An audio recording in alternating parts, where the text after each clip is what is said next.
Hi, and welcome to Benza Vineyards in Oregon's beautiful Willamette Valley. This continues our In the Vineyards series, and today we'd like to talk about 2020, or as we call it, the harvest that wasn't.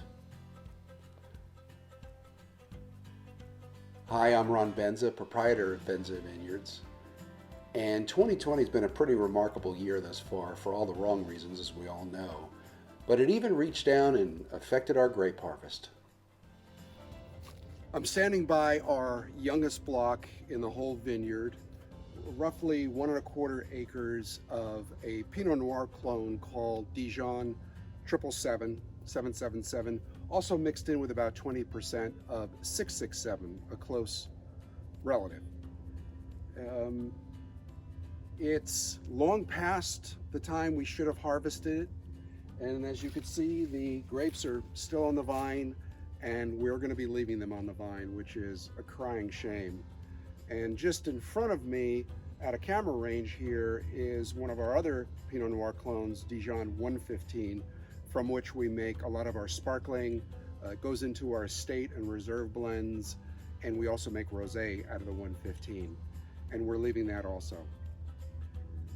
You know the story by now of the fires in Oregon. We thought we might escape some of the smoke damage, but as we did our initial bucket ferments or micro ferments, we actually did them in French presses, coffee French presses, and let them go bone dry, so no residual sugar. We then got a panel of tasters together and tasted that mix. And we were testing for two things. One is, does it smell okay? Does it taste okay? And do you get what we were really looking for was this dryness in the back of the throat. If you've ever had a sore throat, you know that they sometimes start with that scratchy throat feeling, and you have that feeling like, God, am I getting a sore throat, or am I gonna be okay? It's that sort of thing. It's a textural thing. It's like a drying out, but not the same drying out from tannins. We then we did pick it up in the micro ferments, by the way, the smoke issue. We then went to a larger ferment, and there we had some real problems come out, to the point that we said, we can't make wine out of this. There's just no way. We then also got numbers hard numbers from Oregon State University, which confirmed our worst fears.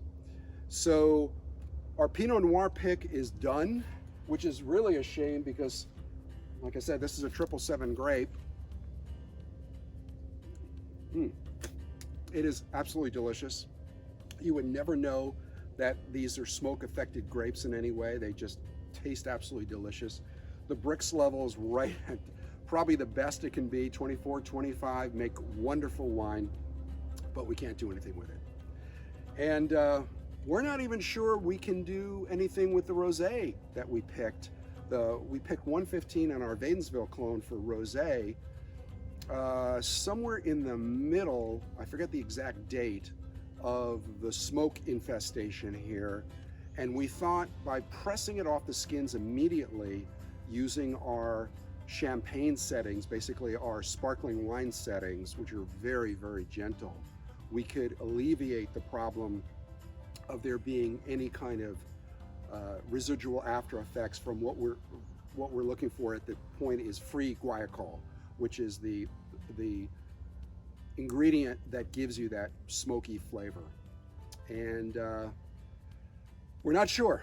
So we're gonna take the rosé one step at a time and see what we can make of it, literally, and whether we go to the more expensive steps next of stainless steel and barrels and glass and labels and you name it, because that's the really pricey part.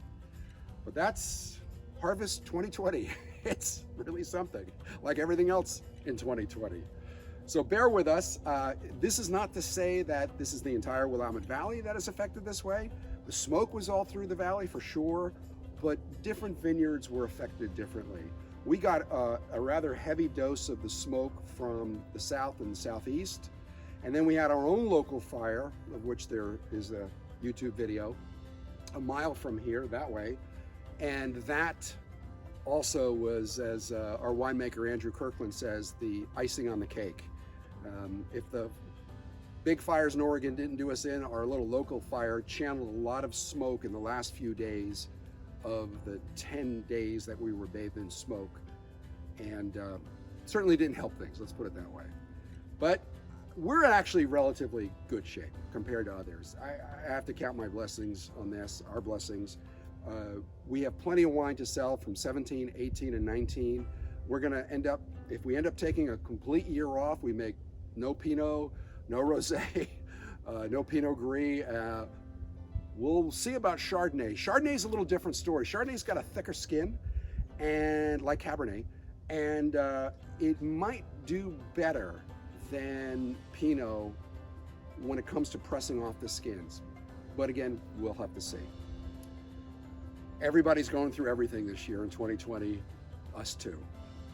Let's hope next year is better. Take care. If you've enjoyed this video, please hit the subscribe button. It really helps grow our channel. And by all means, come and check us out at benza.com. Until the next video, take care. Bye-bye.